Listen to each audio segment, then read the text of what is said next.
దసరా చిత్రంలో అంగన్వాడీలను కించపరిచే సన్నివేశాలను తొలగించాలంటూ సిఐటియు ఆధ్వర్యంలో కొత్తగూడెంలోని పూర్ణ థియేటర్ వద్ద నిరసన తెలిపారు.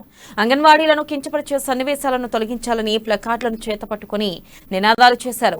సినిమాలో అంగన్వాడీ పాత్ర పోషించిన హీరోయిన్ కోడిగుడ్లు దొంగలించినట్లు అవమానపరిచే సన్నివేశాన్ని చిత్రీకరించారని, వెంటనే ఆ సీన్ తొలగించాలని రాష్ట్ర ప్రభుత్వాన్ని సెన్సార్ బోర్డును డిమాండ్ చేశారు.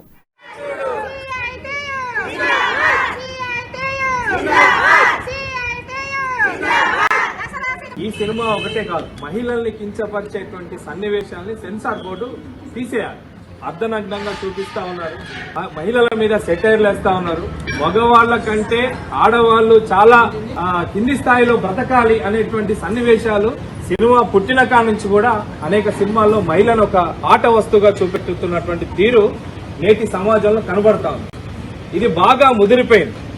తొండ ముదిరి ఊసర వెళ్లి అయినట్టు మన సినిమాలలో మంచి మొత్తం కూడా చెడుగా ప్రదర్శించేటువంటి పరిస్థితి ఈరోజు చాలా జోకులతోటి సన్నివేశాలని మహిళల్ని కించపరిచే విధంగా వాళ్ళు నవ్వుకోవడానికి